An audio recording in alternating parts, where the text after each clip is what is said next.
muqaddis haddii amni la waayo wax alli wax kala soconaya ma jiraan cid amni darri inagu khasbaysayna ma arkayno taas waa taa dawladdiina waa u joogtaa waxay noqotay qodobka labaad oo arrinkan kiciyey dareenka shacabka dekaa waa laga simeeyay laakiin dad bayna matala salaadiintii baa joogta waxa jooga nidaamkii dawliga ahaa ciddii noo matalaysay waxay noqonaysaa in iyaga laga warsugo laakiin waxaana weli la hubin in laga sii hordhacay waxaan u aragnaa khalad waxay noqotay taa gobolka laga hadlayo maamulada gobolada jooga awdal iyo selel hadday barasaabiya tahay iyo hadday taliyayaal tahay de iyaguna waxa weeyaan waxay bulshada u dhimayaan ma jirta bulshada ayay u shaqaynayaan haddii wax la jiijado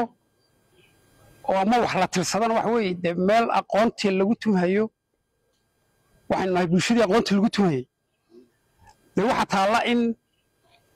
de nidaam aqooneed lagula hadlo marka anigu waxaan leeyahay tamaamuladana yaanan lagu wareerin inamadana waxaan leeyahay baaqaan u dirayaa waxay tahay aniga ka maamul ahaan ka gudoomiye ahaan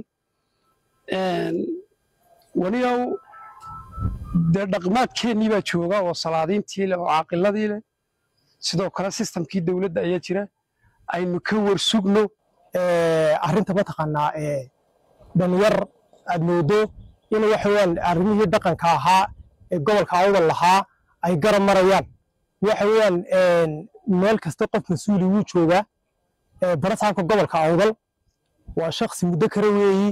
waa shakhsi wax taqaanaa bulshada reer Somaliland gaar ahaan gobolka awdal ay u siman tahay weeyi waa shakhsi nin walba xafiiskiisu u furan yahay weeyi in barasaabka la deedefeeyo oo arrimihiisa ma taqaanaa si gooni ah barasaabka ma taqaanaa loo eriyado miyay wax la yeelayo oo cidna ka yeelina maaha boorama waa caasimada ma taqaanaa gobolka awdal weeyi waxaan boorama waa caasimad ay ku nool yihiin dad ka badan 120,000 oo qof waxaan dadka inta leeg oo ma taqaanaa 250,000 dad ah oo ma taqaanaa ku nool magaalada boorama ayaa jira dadkaasi in maalin walba waxaan mudaharaad iyo arrimo aan khusayni boorama saylac la magaalo kaliya saylac annaga jecel difaacin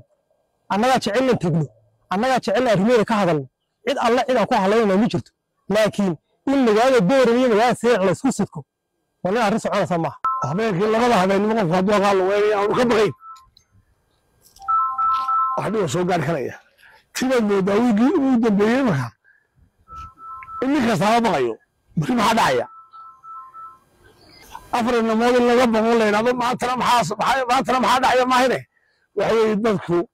hoggaan bay leeyihiin daqa baan leenahay salaadiin baan leenahay guddi bay sameeyeen 12 ayaga inagu metelaan masiir kastoo jira laakiin tiktok inuma meteladay marka waxa leeyahay war dadku inuu shaqadii lahaa ha qabto inuu shaqadii lahaa ha qabto ganacsigiisa ha galo siyaasadiisa ha wato dhaqankiisa loo daayay hawsha taagan waa dhaqanka dawladda bay la hadlayaan 12 cid kasta oo magaalada boorama degan ka soo jeeda yaa joogtaankiisa ayaga matalaya aniga qaar baa iga hadlaya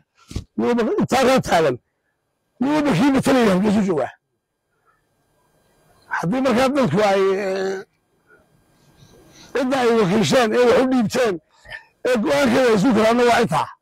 marka inaan ciddii ahayn hadday uga fara dhuudhubnaato leynaa bulshada kaca mudaharaada ummadda cadida ilaahay ka baqa oo hawl laga midaysan yahay la doonayo aan mas'uuliyiinteenna iyo odayadeenna iyo madax dhaqameedkeenna imka hawsha gacanta ku haya haanu uga dambayno ilaa iyagoo ay warbixinina soo siinayaan maadaama ay noo maqan yihiin maadaama aan u xil saarannay oo arrimihii gobolka ka jiray madax dhaqameedka loo xil saaray waa inaanu iyaga ka warsugno sida uu noo sheegay ugaaskeenu xukuumaddana wax iskama bedelin xukuumadduna iyada ka mas'uula amniga labada magaalada haddii halkaa wixii ka jiray halkan in laga bilaabo la doonayo dee tan xamastii carruurtii baa joogtay horreysiiso haddii nabad la waayo aanan xataa la cibaadaysan karin oo masaajidada aanan la tegi karin marka waxa weeye dee arrinka saylac ka jira boorama ma khuseeya waxay nagu ceebaa in hooyada xabuubta iibinaysa ee magaalada ku ganacsanaysa inaynu amni darro darteeda usoo shaqo tegi wada ceeb bay nagu tahay waxaan leenahay reer booramo nabadgelyadiina ilaashada ee ciyaaladii bilaaqada ka dhigay ee dumarkii waad xidhxidhee galaaftay lama ogin anagu nabad baan ku baaqanaa ciisana waxba looma dhibin ka digtoogaa ka hadlay dee isaga ka hadlay ninka soo meeshiisii buu joogaa waxa weeye waxa la yidhahdo ahlulxalli walcaqdi baa jira dadka waxna xidha waxna fura ayaa talada ugu dambaysa iskale gobolka iyo degmada ummaddana hogaamisa haddii shalay toolaanu arkaynay dhalinta reer awdal ceeb bay ku tahay dhammaantood hadday yidhaahdaan dhalinyartaasaan namatashaayey wixii laga sheegayo gobolkan ee aqoon iyo ilbaxnimo iyo xadaarad ah ayay maanta been ka sheegayn adi noqonaysa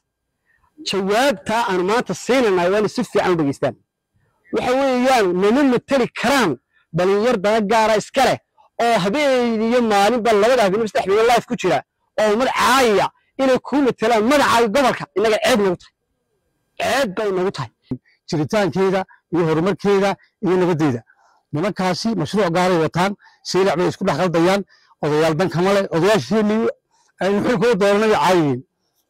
ma ninka suldaankaagii haysta ee facebooka rawaayad ka dhigtay salaadiinteeniyo dhan bay caayayaan habeen kasta oo balasaafkaagii lasoo igmaday bay caayayaan oo dowladdaadii bay caayayaan wax alla waxay boorama u hayaan nimankaasi